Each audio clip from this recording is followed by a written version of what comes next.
nakita ko, naalala niyo sinabi ko before sa inyo na possible na gawin ni BTC. This one. Then scene of the crime. Possible feeling ko ito babagsak ito mamaya sa FOMC meeting. O nga pala guys, mamaya may FOMC meeting tayo.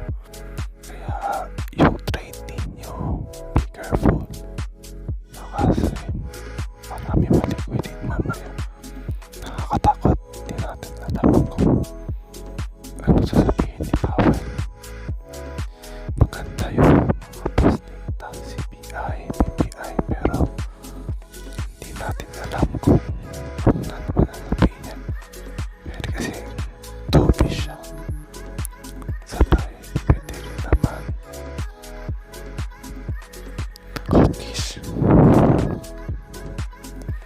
Kaya nakadepende pa rin tayo sa mangyayari mamaya kung mataas ang inflation o bababa yung inflation. Yun lang naman. Then sa daily chart natin,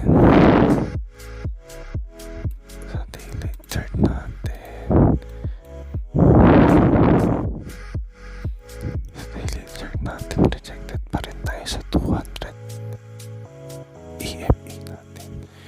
Hindi pa rin natin nagagawang sumapa. Simula kahapon sa ito ng parang hindi maganda ito sa market. And then wait pala, dito yun galing na. Kaya sinukat ko lang yun dyan. Hindi siya sabi ko sa inyo dati na may flag, pero yung flag na to hindi naman ganun kalakasan.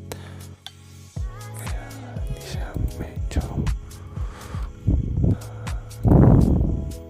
activate, pero mamaya tingnan natin yung kasi ito rising wedge din pattern to.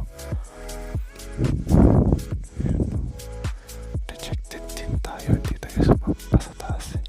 Gusto natin sana mangyari dito sana yung kandila, kaso nangyari wala eh. Parang rejected naman sa weekly. Napansin ako sa weekly, gusto nyo to guys, feeling ko magugustuhan nyo to. Itong nakikita ko yan, baling ginawa ko lang naman sa pinagtikit ko all time high ng 2017, all time high ng April 2021, all time high ng November 2021. Then yung FTX collapse, ito yun. Then unti-unti tayo bumaba. Then ayun, ibig sabihin natouch na natin talaga yung pinaka cycle top ni BTC. Ngayon possible may nakikita pa ako, feeling ko baka mag triple top to eh. Kasi unang top, pangalawang top natin is yung 110 possible, pero hindi ako sure. Possible ganyan gawin niya, balikan niya muna to, then back, ganyan nakikita ko. Possible, siyempre hindi naman ganyan kaspat yun. Mga possible baka may ganyan, may mga ganyan, then babottom na naman ulit tayo, then akit ulit, ganon. Piling ko tong pattern na to susundan niya yun eh, in the long run guys. Tapos ayun, sa news wala naman, FOMC meeting pa rin. FOMC meeting pa rin tayo guys. And then sa Queen Class. Ayan. Liquidate na yung mga nakashort kanina kaya lumipad ng price ni BTC. Ganun yun ha. Then after nun, tingnan natin mamaya ito kung mawawala. Ayan. Tingnan natin mamaya ha. Tingnan natin mamaya kung i-liquidate ito. Feeling ko i-liquidate yan eh. Pero tingnan natin. Kasi tingnan yung 12 hours.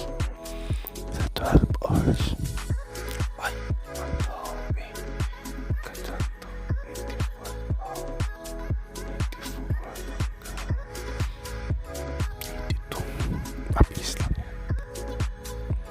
Mabilis lang ito mamaya. Yun lang. Tapos wala naman na. Ito lang. Ito lang naman. Nakikita ko rejected lang talaga tayo dito. Basta magtulungan na to. Kasi sabi ko sa inyo megaphone pattern yun eh. Yun lang. By the way, itong ano natin. By the way, this is not a financial advice. This is this is